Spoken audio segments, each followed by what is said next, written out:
नमस्कार दोस्तों, स्वागत है आपका आज के मुख्य समाचार में, जिसमें सबसे पहली और बड़ी खबर में आपको बताएंगे कि पीएम मोदी के संसदीय क्षेत्र बनारस में बीजेपी की बड़ी हार, आजमगढ़ में भी मुंह की खानी पड़ी। दूसरी बड़ी खबर में जिक्र होगा कि लखीमपुर खीरी केस के चश्मदीद गवाह पर जानलेवा हमला, भाजपा नेता पर फिर लगे बड़े आरोप। तीसरी बड़ी खबर में आपको बताएंगे कि राकेश टिकैत का आरोप, सरकार चाहती है कि किसान खेती छोड़ दे। और चौथी बड़ी खबर में जिक्र पश्चिम बंगाल का, बंगाल में उपचुनाव के दौरान हिंसा, आसनसोल में भाजपा प्रत्याशी पर हमला। और इसी के साथ पांचवी बड़ी खबर में जिक्र होगा गुजरात का, कांग्रेस नेता हार्दिक पटेल को बड़ी राहत, लड़ सकेंगे गुजरात चुनाव, सुप्रीम कोर्ट ने 2 साल की सजा पर लगाई रोक। दोस्तों, हर एक खबर की गहराई में आपको ले जाएंगे, लेकिन उससे पहले अगर आप भी बढ़ती महंगाई के लिए भाजपा को जिम्मेदार मानते हैं तो अभी इस वीडियो को लाइक करके समर्थन दर्ज कराइए। चैनल पर नए हैं तो लाल बटन को दबा के चैनल को सब्सक्राइब कीजिए और घंटी बजाकर कमेंट में लिखिए जय हिंद। दोस्तों, रुक करते हैं सबसे पहली और बड़ी खबर की तरफ। उत्तर प्रदेश में एमएलसी चुनाव 2022 के नतीजे घोषित हो रहे हैं। कई सीटों पर जीते हुए उम्मीदवार की घोषणा भी हो चुकी है। इनमें प्रधानमंत्री नरेंद्र मोदी का संसदीय क्षेत्र बनारस भी शामिल है। और आपको बता दें कि बनारस में पीएम मोदी को बड़ा झटका लगा है। यहां बीजेपी को मुंह की खानी पड़ी है। ऐसे में ये पीएम मोदी और खुद पार्टी के लिए किसी झटके से कम नहीं है। आजमगढ़ में भी बीजेपी बुरी तरह से हारी है। जी हां दोस्तों, बनारस एमएलसी चुनाव में बीजेपी को हार का मुंह देखना पड़ा है। यहां ब्रिजेश सिंह की पत्नी, जो कि निर्दलीय उम्मीदवार थी, वो 2058 वोट पाकर जीत गई हैं। और वहीं दोस्तों, आपको बता दें कि भाजपा को बड़ा नुकसान यह हुआ है। पीएम मोदी के गढ़ में भाजपा को बड़ा झटका लगा है। रुक करते हैं अगली बड़ी खबर की तरफ। लखीमपुर खीरी केस के चश्मदीद गवाह पर जानलेवा हमला, भाजपा नेता पर लगे आरोप। जी हां दोस्तों, आपको बता दें लखीमपुर खीरी कांड के चश्मदीद गवाह पर रामपुर में जानलेवा हमला किया गया है। और इस केस के गवाह को कुछ लोगों ने रास्ते में रोककर जमकर पीटा और लहूलुहान कर छोड़कर फरार हो गए। और पुलिस ने हमले में घायल गवाह की तहरीर पर भाजपा नेता समेत 5 के खिलाफ मुकदमा दर्ज कर लिया है। बता दें कि इस मामले में देश के जाने माने वकील प्रशांत भूषण ने भी ट्वीट किया है। मालूम हो कि लखीमपुर खीरी में पिछले साल 3 अक्टूबर को उपद्रव के बाद हिंसा में 4 किसान सहित 8 लोगों की जान चली गई थी। दोस्तों, रुक करते हैं अगली बड़ी खबर की तरफ। राकेश टिकैत का बड़ा आरोप, बोले सरकार चाहती है कि किसान खेती छोड़ दे। जी हां दोस्तों, भारतीय किसान यूनियन के नेता राकेश टिकैत ने सोमवार को आरोप लगाया कि सरकार चाहती है कि किसान खेती छोड़ दे। उन्होंने किसानों से अपील की कि वो जातियों और धर्मों में विभाजित ना हो, बल्कि एक समुदाय के रूप में मतदान किया करें, ताकि सरकार को उनके पक्ष में नीतियों को बदलने के लिए मजबूर किया जा सके। वहीं एमजीएम विश्वविद्यालय और महात्मा फुले सामाजिक समता प्रतिष्ठान द्वारा आयोजित एक समारोह में टिकैत ने एक मजबूत विपक्ष तैयार करने का आह्वान किया। टिकैत ने कहा कि किसानों को एक किसान समुदाय के रूप में वोट देना चाहिए, तभी सरकार उनके महत्व को समझेगी और उन्हें फायदा पहुंचाने वाले फैसले लेगी। टिकैत ने बिजली के संबंध में केंद्र की नीतियों के लिए उसकी आलोचना की। उन्होंने कहा कि कई राज्य मुफ्त बिजली देते हैं, लेकिन केंद्र बिजली संशोधन विधेयक लाना चाहती है, जिसमें प्रावधान है कि 2 मवेशियों वाले छोटे किसान को भी वाणिज्यिक उपभोक्ता कनेक्शन लेना होगा। क्या किसान वाणिज्यिक कनेक्शन लेकर जीवित रह सकता है? उन्होंने आरोप लगाया कि केंद्र सरकार चाहती है कि किसान खेती करना छोड़ दे। रुक करते हैं अगली बड़ी खबर की तरफ।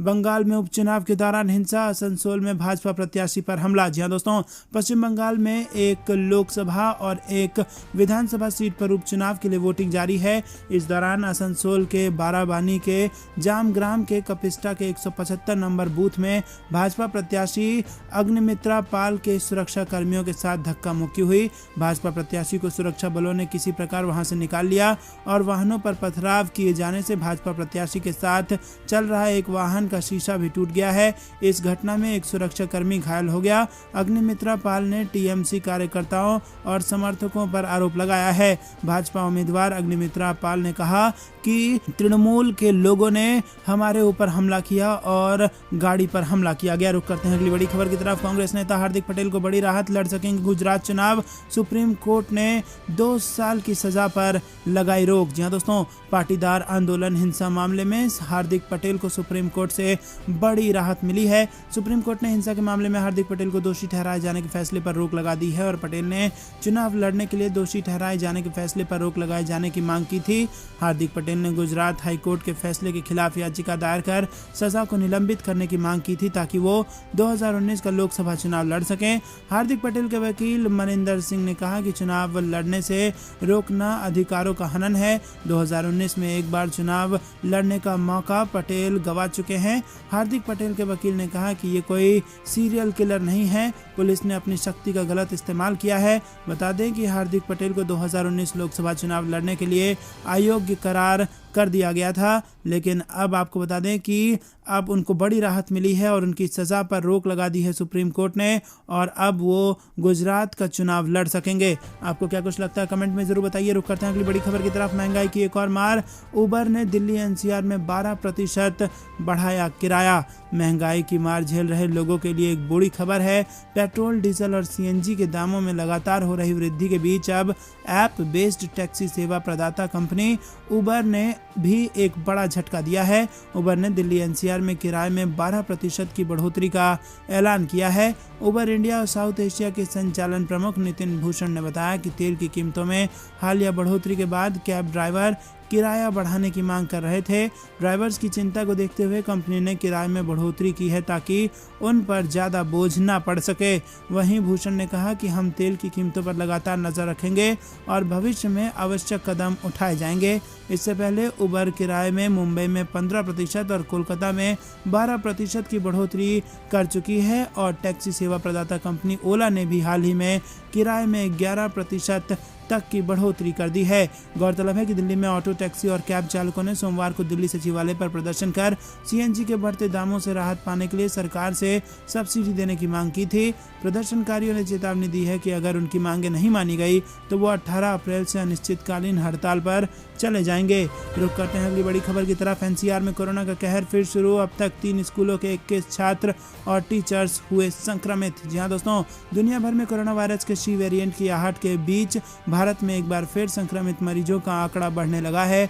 2 साल तक बंद रहने के बाद फिर से खुले स्कूलों में इसका असर देखा जा सकता है। उत्तर प्रदेश के गाजियाबाद और नोएडा में 3 स्कूलों में अब तक 3 टीचर सहित कुल 21 लोग संक्रमित हो चुके हैं। वहीं जानकारी के अनुसार गाजियाबाद में 2 निजी स्कूलों के 5 छात्रों में कोरोना वायरस संक्रमण की पुष्टि हुई है। वहीं नोएडा के एक स्कूल में कोरोना संक्रमण के 16 नए मामले सामने आए हैं, जिनमें 3 टीचर्स भी शामिल हैं। स्कूलों ने वायरस के संक्रमण की चेन को तोड़ने के लिए एहतियाती कदम के रूप में 3 दिनों के लिए स्कूल बंद करने की घोषणा की है, जबकि उसके बाद स्कूल की छुट्टियां हैं और इसीलिए स्कूल 19 अप्रैल से अब खुलेंगी। और आपको बता दें कि नोएडा के स्कूल में 1 सप्ताह तक ऑनलाइन माध्यम से पढ़ाई होगी। रुक करते हैं अगली बड़ी खबर की तरफ, जो कि बिहार से आ रही है। नीतीश कुमार ने कर दिया इशारा, बिहार में होगी जातीय जनगणना। जी हां दोस्तों, आपको बता दें कि पटना में जातीय जनगणना के मुद्दे को लेकर मचे बवाल के बीच मुख्यमंत्री नीतीश कुमार ने राहत वाला बयान दिया है। माना जा सकता है कि बिहार में जातीय जनगणना के मुद्दे पर सरकार बहुत जल्द कुछ करेगी। सोमवार को जनता दरबार समाप्त होने के बाद मुख्यमंत्री नीतीश कुमार मीडिया से बातचीत कर रहे थे और इस दौरान उन्होंने कहा कि बिहार में जल्द जातीय जनगणना होगा और सभी अपने कार्यों में व्यस्त थे, लेकिन मेरी बात सब लोगों से हो गई है। हम पुनः एकजुट होकर जातीय जनगणना पर बात करेंगे। दरअसल जनता दरबार खत्म होने के बाद जब मुख्यमंत्री नीतीश कुमार बाहर आके मीडिया से बात कर रहे थे, इसी दौरान पत्रकारों ने जातीय जनगणना के मुद्दे को लेकर सवाल किया था, जिस पर मुख्यमंत्री ने जवाब दिया है। वहीं दूसरी ओर नीतीश कुमार ने बढ़ते पेट्रोल डीजल के दाम पर कहा कि केंद्र से ही पेट्रोल डीजल के दाम में वृद्धि की गई है। हो सकता है कुछ दिनों के बाद स्थिति सामान्य हो जाए, लेकिन हम अभी कुछ नहीं कर सकते क्योंकि हमारे पास संसाधन नहीं है। रुक करते हैं अगली बड़ी खबर की तरफ। रामनवमी पर तेज प्रताप ने नीतीश चाचा को महागठबंधन में वापस आने का फिर से दिया न्योता। जी हाँ दोस्तों, आरजेडी सुप्रीमो लालू प्रसाद यादव के बड़े बेटे तेज प्रताप यादव ने सोमवार यानी रामनवमी पर ऐसा ट्वीट किया जिसे देखकर सब चौंक गए। दरअसल रामनवमी के मौके पर तेज प्रताप ने लिखा कि एंट्री नीतीश चाचा। तेज प्रताप के इस ट्वीट से उनकी 4 साल पहले की वो तस्वीर लोगों के जहन में आ गई जब उन्होंने 2018 में मुख्यमंत्री नीतीश कुमार के 10 सर्कुलर रोड आवास पर एंट्री पर बैन लगा दिया था और उस वक्त तेज प्रताप नो एंट्री नीतीश चाचा का प्रिंट आउट लेकर अपनी मां राबड़ी देवी के आवास के गेट पर खड़े होकर मीडिया को दिखा रहे थे। दरअसल दोस्तों, उस वक्त ये चर्चा थी कि 2017 में महागठबंधन से अलग होने वाले नीतीश कुमार 2018 में वापस महागठबंधन में आना चाहते हैं, मगर ऐसी किसी भी अटकलों को खारिज करते हुए तेज प्रताप ने नो एंट्री नीतीश चाचा का बोर्ड दिखाया था और कहा था कि नीतीश कुमार की एंट्री 10 सर्कुलर रोड से भी नहीं हो सकती, महागठबंधन में एंट्री तो दूर की बात है। रुक करते हैं अखिलेश यादव का बड़ा बयान। बोले यूपी में दौड़ रही है अपराध की बुलेट ट्रेन कानून व्यवस्था पर उठाए सवाल। जी हाँ दोस्तों, समाजवादी पार्टी के राष्ट्रीय अध्यक्ष और पूर्व मुख्यमंत्री अखिलेश यादव ने यूपी की बीजेपी सरकार पर जमकर निशाना साधा और बीजेपी सरकार के दूसरे कार्यकाल में अपराधी पहले से ज्यादा निडर हैं, ऐसा उन्होंने कहा। उन्हें पुलिस का गोलीकांड और हत्या की घटनाएं थमने का नाम नहीं ले रही हैं। प्रदेशवासी आतंकित हैं, चारों तरफ भय का वातावरण है। साथ ही कहा कि उत्तर प्रदेश में अपराध की बुलेट ट्रेन दौड़ रही है। रुक करते हैं अगली बड़ी खबर की तरफ। उत्तर प्रदेश विधान परिषद की 27 सीटों के नतीजे। जी हाँ दोस्तों, यूपी विधान परिषद चुनाव के नतीजे 12 अप्रैल को आ रहे हैं और उत्तर प्रदेश विधान परिषद द्विवार्षिक चुनाव में 27 सीटों के लिए मतदान 9 अप्रैल को हुआ था और कुल 98% से ज्यादा मतदान हुआ। चुनाव मैदान में 95 उम्मीदवारों ने किस्मत आजमाई और मतों की गिनती 12 अप्रैल को है। आप सुबह से ही नतीजे से जुड़े अपडेट्स देख सकते हैं। रुक करते हैं अगली बड़ी खबर की तरफ। बीजेपी नेता किरीट सोमैया पर लटकी गिरफ्तारी की तलवार। आईएनएस विक्रांत मामले में अग्रिम जमानत अर्जी कर दी गई है खारिज। दरअसल दोस्तों, आपको बता दें कि आईएनएस विक्रांत को बचाने के मामले में बीजेपी नेता किरीट सोमैया और उनके बेटे नील पर मुंबई पुलिस ने पिछले दिनों 58 करोड़ रुपए के गबन का मामला दर्ज किया था। सेशन कोर्ट ने सोमैया की अग्रिम जमानत की अर्जी खारिज कर दी है। दोस्तों, रुक करते हैं अगली बड़ी खबर की तरफ। तेलंगाना के मुख्यमंत्री केसीआर ने केंद्र सरकार को दी चुनौती, बोले 24 घंटे दे रहे हैं, गिरा देंगे सरकार। जी हाँ दोस्तों, तेलंगाना के मुख्यमंत्री और तेलंगाना राष्ट्र समिति के अध्यक्ष चंद्रशेखर राव ने केंद्र सरकार को चुनौती दी है।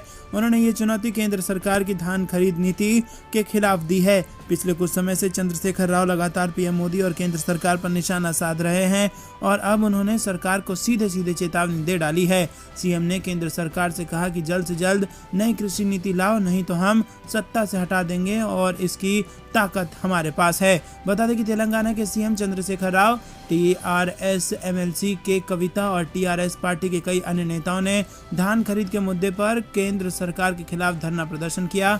इस धरने में केसीआर के साथ किसान नेता राकेश टिकैत भी मौजूद रहे। रुक करते हैं अगली बड़ी खबर की तरफ। महंगाई को लेकर केंद्र के खिलाफ कांग्रेस का पोस्टर अभियान, कहा कि सरकार को करेंगे बेनकाब। जी हाँ दोस्तों, आपको बता दें कि कांग्रेस की युवा इकाई ने पेट्रोल, डीजल, रसोई गैस और कई अन्य जरूरी खाद्य वस्तुओं की कीमतों में बढ़ोतरी को लेकर सोमवार को केंद्र सरकार के खिलाफ पोस्टर अभियान शुरू कर दिया है। भारतीय युवा कांग्रेस के मुताबिक वो पोस्टरों के माध्यम से देश भर के लोगों को महंगाई के मुद्दे पर जागरूक करेगी और केंद्र सरकार को जनता के समक्ष बेनकाब करेगी। पार्टी ने यहां शास्त्री भवन के निकट महंगाई विरोधी पोस्टर लगाकर इस अभियान की शुरुआत की। शास्त्री भवन में पेट्रोलियम मंत्रालय का दफ्तर है। रुक करते हैं अगली बड़ी खबर की तरफ। यूपी में गठबंधन की राजनीति पर फोकस करेगी कांग्रेस, हाईकमान बना रहा है बड़ी रणनीति। जी हां दोस्तों, कांग्रेस अब यूपी में गठबंधन की राजनीति पर फोकस करने जा रही है। विधानसभा में अकेले लड़ने से हुई फजीहत के बाद दिशा में गंभीरता से मंथन हो रहा है और प्रदेश में कांग्रेस संसदीय इतिहास के सबसे खराब दौर से गुजर रही है और इस विधानसभा चुनाव में उसकी एकला चलो की नीति के कारण उसे 2.5% वोट भी नहीं मिले और 2 सीटों पर वो सिमट गई। रुक करते हैं अगली बड़ी खबर की तरफ। देश में एक बड़े किसान आंदोलन की जरूरत, राकेश टिकैत ने फिर से दी सरकार को चेतावनी। जी हां दोस्तों, भारतीय किसान यूनियन के नेता राकेश टिकैत ने सोमवार को कहा कि देश के किसानों की समस्याओं के समाधान के लिए एक बड़े किसान आंदोलन की जरूरत है, जिसकी सफलता के लिए विपक्षी दलों को एकजुट होना जरूरी है। टिकैत ने तेलंगाना के किसानों से फसलों की खरीद को लेकर तेलंगाना भवन पर जनप्रतिनिधियों के चल रहे धरना को संबोधित करते हुए कहा कि किसानों के आंदोलन के लिए स्थान और तिथि की घोषणा जल्द ही की जाएगी। उन्होंने कहा कि देश के किसानों की समस्याओं के समाधान के लिए विपक्षी दलों के मुख्यमंत्रियों की एक बैठक की जानी चाहिए और ठोस निर्णय लिया जाना चाहिए। उन्होंने कहा कि सत्तारूढ़ दल का मुकाबला करने के लिए विपक्ष की मदद की जरूरत है और इस पर गंभीरता से विचार किया जाना चाहिए। किसान नेता ने कहा कि 13 महीने के आंदोलन के बाद किसानों की फसलों के न्यूनतम समर्थन मूल्य के निर्धारण के लिए केंद्र सरकार ने एक समिति गठन करने की घोषणा की और बाद में संयुक्त किसान मोर्चा से इसके लिए 2-3 नाम मांगे गए। मोर्चा की ओर से सरकार को पत्र भेजा गया और पूछा गया कि समिति में कितने लोग होंगे और उनकी शक्तियां क्या होंगी। इसका जवाब अभी तक नहीं दिया गया है। रुक करते हैं अगली बड़ी खबर की तरफ। अब इन लोगों को नहीं मिलेगा फ्री राशन, बदल गए हैं राशन के नियम। जी हाँ दोस्तों, अगर आप भी फ्री राशन कार्ड स्कीम का लाभ ले रहे हैं तो सावधान हो जाएं, क्योंकि राशन लेने के नियमों में सरकार ने बदलाव किया है। नए नियमों के तहत सरकारी राशन की दुकानों से राशन लेने वाले पात्र लोगों के लिए कई नए नियम बनाए गए हैं। यही नहीं, राज्य सरकारों के साथ कई दौर की बैठक भी हो चुकी है। बता दें कि खाद्य एवं सार्वजनिक वितरण विभाग के अनुसार इस समय देश भर में 80 करोड़ लोग नेशनल फूड सिक्योरिटी एक्ट यानी कि NFSA का लाभ उठा रहे हैं और इनमें कई लोग ऐसे भी हैं जो आर्थिक रूप से संपन्न हैं। अब ऐसे लोगों के सरकारी राशन पर कैंची चलने वाली है। प्रमाणिकता के बाद सरकार ऐसे लोगों का राशन कार्ड रद्द करने वाली है। रुक करते हैं अगली बड़ी खबर की तरफ। महाराष्ट्र और गुजरात में कोरोना के C वेरिएंट की एंट्री। NCR में बढ़े कोरोना के केस। नोएडा गाजियाबाद में स्कूल बंद। जी हाँ दोस्तों, आपको बता दें कि कई गुना तेजी से फैलने वाले कोरोना वायरस के C और कप्पा वेरिएंट ने गुजरात और महाराष्ट्र में दस्तक दे दी है। वहीं दिल्ली NCR में कोरोना मामले में पिछले एक सप्ताह के दौरान तेजी से बढ़ोतरी हुई है और देश की राजधानी दिल्ली में ही पिछले एक सप्ताह के दौरान कोरोना के 100 से ज्यादा मामले जाना सामने आ रहे हैं। तो NCR के शहरों में भी हालात इससे अलग नहीं है। दिल्ली से सटे नोएडा और गाजियाबाद की कुछ स्कूलों में छात्र छात्राएं कोरोना से संक्रमित पाए गए हैं, जो चिंता बढ़ाने वाली बात है। वहीं IIT कानपुर के मणिंद्र अग्रवाल कुछ महीने पहले ही इस तरह की आशंका जता चुके हैं कि भारत में कोरोना की चौथी लहर आएगी और इसके साथ ही वो ये भी बता चुके हैं कि मई जून में इसका पीक होगा, जबकि उसके कुछ महीनों बाद इसका असर बेहद कम हो जाएगा। वहीं तेजी से फैलने वाले कोरोना वायरस के C वेरिएंट ने दिल्ली NCR के लोगों की चिंता बढ़ा दी है। रुक करते हैं अगली बड़ी खबर की तरफ। रामनवमी पर JNU में हुई हिंसा पर भड़के राहुल गांधी। कहा नफरत और हिंसा देश को कमजोर कर रही है। कांग्रेस के पूर्व अध्यक्ष राहुल गांधी ने सोमवार को कहा कि नफरत, हिंसा और अलगाव भारत को कमजोर कर रहे हैं तथा ऐसे में न्यायप्रिय और समावेशी भारत के लिए खड़े होने की जरूरत है। उन्होंने रामनवमी पर देश के कुछ स्थानों तथा यहाँ जवाहरलाल नेहरू विश्वविद्यालय में हुई हिंसा की पृष्ठभूमि में ये टिप्पणी की। कांग्रेस नेता ने ट्वीट किया कि नफरत, हिंसा और अलगाव हमारे प्रिय देश को कमजोर कर रहे हैं। भाईचारे, शांति और सद्भाव के माध्यम से प्रगति का मार्ग प्रशस्त होता है। न्यायप्रिय और समावेशी भारत को सुरक्षित करने के लिए साथ खड़े होने की जरूरत है। रुक करते हैं अगली बड़ी खबर की तरफ। रामनवमी पर दिल्ली से लेकर बंगाल तक भड़की हिंसा, पथराव, मारपीट व आगजनी के बीच कई जगह धारा 144 कर दी गई है लागू। जी हाँ दोस्तों, रामनवमी के दिन देश के 5 राज्यों में हिंसा भड़की है। देश की राजधानी दिल्ली से लेकर पश्चिम बंगाल और गुजरात के इलाकों में बवाल हुआ है। हिंसक झड़पों में कई लोग घायल हो गए हैं और दिल्ली के JNU में छात्र संघ के 2 गुटों के बीच हिंसक झड़प हो गई है। झड़प में कई छात्र घायल हो गए। आपको बता दें कि रामनवमी के दिन कहां कहां बवाल हुआ है। दरअसल दोस्तों, JNU में रामनवमी पर पूजा को लेकर विवाद शुरू हुआ है। ABVP और लेफ्ट के छात्रों के बीच हिंसक झड़प हुई है। वहीं झारखंड में भी सांप्रदायिक हिंसा भड़की है। वहीं बात की जाए MP में, तो MP में भी शोभा यात्रा पर पथराव हुआ है। गुजरात में भी शोभा यात्रा पर पथराव हुआ है। पश्चिम बंगाल के बांकुरा में भी बवाल देखने को मिला है। बांकुरा में रविवार को रामनवमी के जुलूस के दौरान जमकर हंगामा हुआ और रामनवमी पर जुलूस के दौरान पुलिस पर पथराव की घटना हुई है। रुक करते हैं अगली बड़ी खबर की तरफ।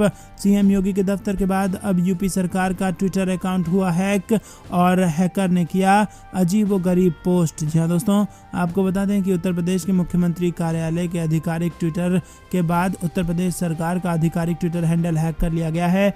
UP सरकार के आधिकारिक ट्विटर हैंडल UP.gov पर अजीबोगरीब पोस्ट किए जा रहे हैं और एक के बाद एक कई ट्वीट करके कई लोगों को टैग किया गया है। फिलहाल हैंडल की रिकवरी नहीं हो पाई है। जहां दोस्तों, उत्तर प्रदेश सरकार के आधिकारिक ट्विटर हैंडल के अलावा उत्तर प्रदेश सूचना विभाग के fact check info Twitter handle को भी हैक कर लिया गया है और इस पर भी UP.gov की तरह ही कई लोगों को टैग करके ट्वीट किए जा रहे हैं। हालांकि हैकर ने अभी तक कोई मैसेज पोस्ट नहीं किया है और वो केवल लोगों को टैग करते जा रहा है। रुक करते हैं अगली बड़ी खबर की तरफ। सरकार की धान खरीद नीति के खिलाफ दिल्ली में धरना। राकेश टिकैत को साथ लाए तेलंगाना मुख्यमंत्री। जी हाँ दोस्तों, केंद्र सरकार की धान खरीद की जो पॉलिसी है उसका अब विरोध हो रहा है। कई किसान संगठनों के नेता राजधानी दिल्ली आए हैं और बड़ी संख्या में जुटे प्रदर्शनकारियों के साथ धरना शुरू किया गया है। तेलंगाना के सांसदों, MLC और अन्य नेताओं द्वारा आयोजित इस धरने में भारतीय किसान यूनियन के नेता राकेश टिकैत भी नजर आ रहे हैं। राकेश टिकैत के साथ ही धरने में तेलंगाना के मुख्यमंत्री के चंद्रशेखर राव भी नजर आए। दोस्तों, रुक करते हैं अगली बड़ी खबर की तरफ। हाथ में पिस्टल, बैकग्राउंड में खेला होबे बंगाल के बर्दवान में भाजपा कार्यकर्ता गिरफ्तार। जी हाँ दोस्तों, पश्चिम बंगाल के बर्दवान से एक खबर आ रही है। इसकी चर्चा प्रदेश में लोग कर रहे हैं। दरअसल मुख पर सफेद कपड़ा बांधे और हाथ में रिवॉल्वर लहराता बैकग्राउंड में खेला होबे का बजता गाना एक वीडियो वर्धमान में वायरल होने के बाद जिला पुलिस ने भाजपा कार्यकर्ता टैगोर शेख को रविवार देर रात को गिरफ्तार किया। ये वीडियो वर्धमान थाने की पुलिस ने देखने के बाद से उक्त भाजपा कार्यकर्ता को गिरफ्तार कर लिया। वहीं पुलिस ने बताया कि धृत का नाम टैगोर शेख है। दोस्तों रुक करते हैं अगली बड़ी खबर की तरफ। महंगाई की डबल मार, मध्य प्रदेश में बिजली की कीमतों में वृद्धि हो गई है लागू। जी हां दोस्तों, आपको बता दें कि महंगाई की मार झेल रही मध्य प्रदेश की जनता को अब महंगाई का डबल डोज लगने वाला है। पहले ही पेट्रोल, डीजल, गैस और खाने पीने की चीजों में आग लगी हुई है। अभी लोग मौजूदा महंगाई से संभले भी नहीं है कि मध्य प्रदेश में बिजली की दरों में 2.64% की वृद्धि 8 अप्रैल से लागू हो गई है।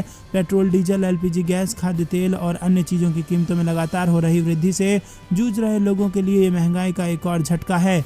मध्य प्रदेश विद्युत नियामक आयोग के सचिव गजेंद्र तिवारी ने रविवार को बताया कि MPERC ने 31 मार्च को इस वित्त वर्ष के लिए बीजेपी की दरों में केवल 2.64% की वृद्धि को मंजूरी दी, जबकि तीनों बिजली वितरण कंपनियों ने अपने राजस्व घाटे को कम करने के लिए 8.71% के इजाफे की मांग की थी। दोस्तों रुक करते हैं अगली बड़ी खबर की तरफ। कोरोना वायरस से सावधान, दिल्ली में 26, हरियाणा में 50% बढ़े वीकली केस। जी हां दोस्तों, देश की राजधानी दिल्ली में कोरोना वायरस की चौथी लहर की आशंका सिर उठाने लगी है और हरियाणा में भी कोरोना के बढ़ते मामलों ने डर बढ़ा दिया है। देश में साप्ताहिक कोरोना मामलों में गिरावट जारी होने के बावजूद दिल्ली, हरियाणा के आंकड़े चौंकाने वाले हैं। दिल्ली में बीते कुछ दिनों से कोरोना के मामलों में उछाल जारी है। दैनिक आंकड़ा 150 से करीब पहुंच चुका है और दिल्ली में रविवार को कोरोना के 141 नए मामले दर्ज किए गए हैं। वहीं कोरोना से एक मरीज की मौत भी हुई है।